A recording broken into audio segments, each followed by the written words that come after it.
next up is a segment I like to call Making Waves This Week.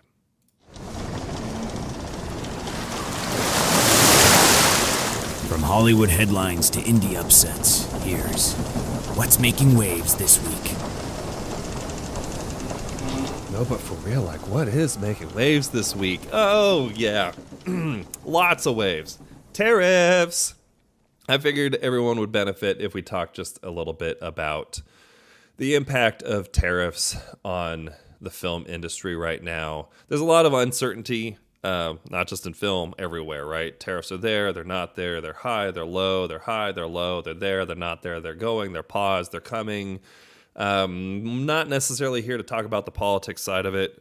You want the politics side of it, DM me. I can give you all the details on that front.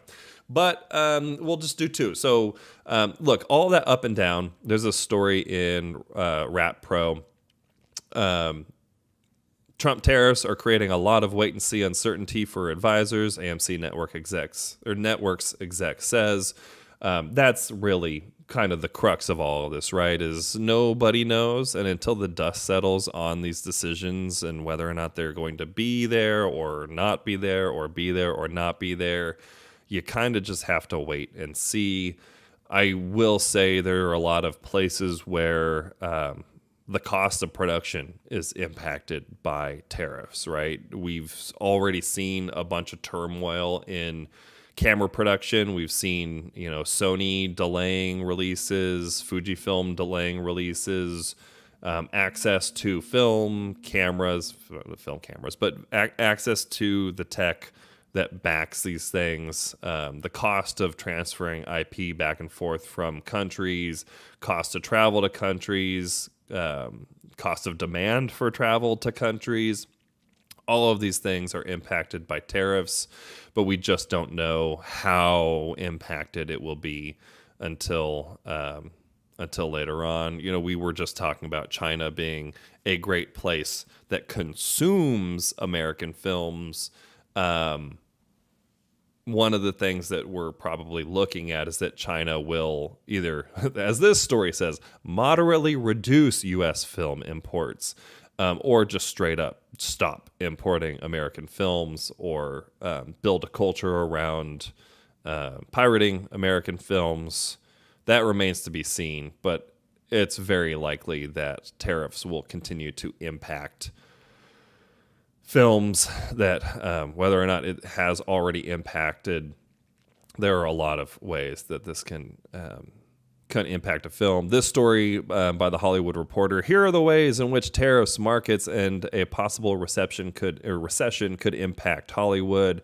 This does a really good job of listing it out. So the very first one on the list, this is I don't know if I mentioned this. This is from the Hollywood Reporter. The first one is advertising, right? If brands around the world have less money to spend because they're trying to shoulder the cost of the tariffs, they may cut things like advertising. If these brands even continue to survive, it's very possible many companies may go out of business because of how these things impact their supply chain and the way that they do and do not receive and adjust to receive materials and what the cost of exporting their products are. Streaming boom or bust. That's a very real thing. If unemployment becomes a really big factor, if recession becomes a big factor, how much disposable income do people have to pay for streaming platforms? How many of these streaming platforms will be able to survive? How much will these streaming platforms have to continue to invest in film projects? Production problems, we talked about that. Again, moving things to and from other countries is not limited just to physical goods. It's also digital goods. But there are physical goods that are involved in the creation of film projects, and that can be bad. The story mentions experiential ennui. Basically concerts and theme parks and everything have been operating at an all-time high because of demand after everyone had to take a break from them during the pandemic. That's probably going to get hit. This is a big one, especially for big studios that are only focused on high IP or existing IP projects right now, and that is the licensing cash. So, toys and toy production, all these toys are not made in the United States, and they're not going to be priced well if they are made in the United States, if the United States even has the capacity to make these. That's problematic for Mattel. That's problematic for Disney and Marvel. It is going to hit the film industry pretty hard, which, again, could circle back again for everything that people are doing on the cost of goods production, the advertising side of things. There's a conversation in here about whether or not this is good or bad for movie theaters. It could be good if people have a lot more time to go to movie theaters, or if there's a consolidation of streaming platforms or a downsizing in the total number of streaming platforms there are. But streaming platforms are definitely going to survive. This is my opinion, but streaming platforms are definitely going to survive a lot better than movie theaters are.